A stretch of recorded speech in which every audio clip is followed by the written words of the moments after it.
Assalamualaikum warahmatullahi wabarakatuh. Saya Aminah Binti Zulkifli dan saya akan menceritakan sedikit sebanyak tentang laporan video yang telah saya buat untuk subjek GKU 1001 keusahawanan.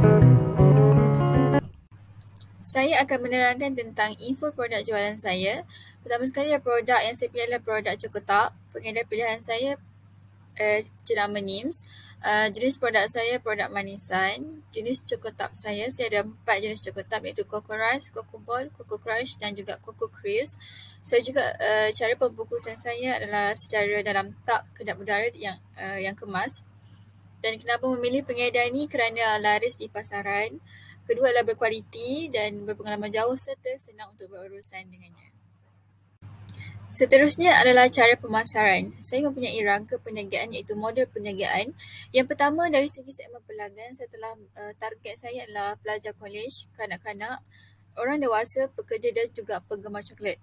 Seterusnya adalah hubungan pelanggan. Saya mempunyai maklum balas daripada pelanggan dan juga ada perkhidmatan penghantaran yang baik. Dan kemudian saluran yang saya gunakan untuk mempromosikan barang adalah Instagram dan juga WhatsApp. Dan sumber yang saya gunakan untuk mengedit video dan sebagainya adalah aplikasi pengeditan dan juga social media. Aktiviti utama saya sepanjang dalam bisnes adalah mengambil pesanan, mengiklankan produk makanan dan mengadakan promosi. Sebenarnya tawaran nilai yang saya berikan adalah menyediakan perkhidmatan pesanan secara atas talian dan juga info tentang promosi saya postkan dekat media sosial. Kemudian untuk model pendapatan, saya dapat hasil daripada charge penghantaran dan juga hasil daripada baki jualan, iaitu komisen. Lepas tu ada struktur kos yang saya gunakan seperti kos penyelenggaraan dan juga kos pembungkusan.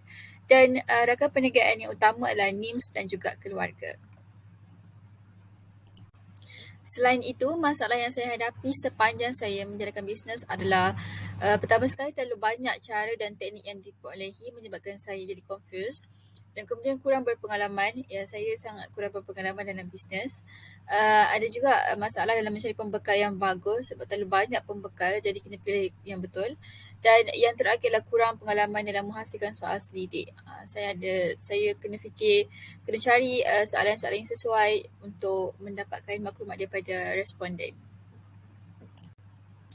Untuk menyelesaikan masalah itu, saya telah mendapat beberapa jawapan, iaitu pertama sekali saya menyusun tips-tips yang saya dapat secara teratur supaya saya boleh apply dekat saya punya bisnes mengikut keadaan semasa.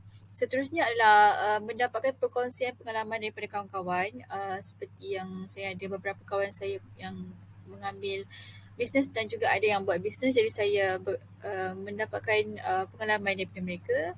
Dan yang ketiga adalah mendapatkan info pembekal secara terus dengan mereka. Saya direct contact mereka dengan untuk tahu lebih mendalam mengenai cara mereka handle bisnes dan juga maklum balas pelanggan mereka.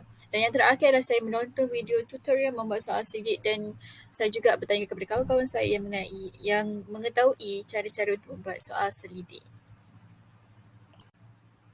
Slide seterusnya adalah saya akan bercerita tentang persaingan dan kelebihan. So dalam persaingan, ada persaingan dalam menghadapi pelbagai jenis snack makanan, ada juga dalam mempromosikan makanan serta harga.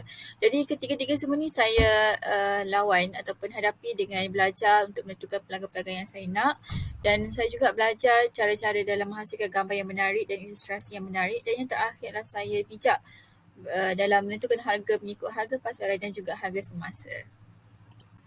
Dari segi pendapatan pula, kita boleh tengok dekat carta ni, untuk hasil jualan saya adalah sebanyak RM696, kos jualan saya adalah sebanyak RM414 dan untung kasar saya adalah sebanyak RM282, dan saya juga sediakan barang-barang tambahan seperti plastik beg dan juga restock postage.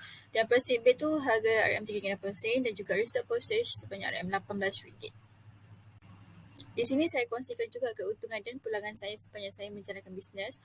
Untung kasar saya sebanyak RM282, manakala untung bersih saya adalah sebanyak RM260.40, dan daripada situ adalah pulangan atas pelaburan saya adalah sebanyak 62.90%.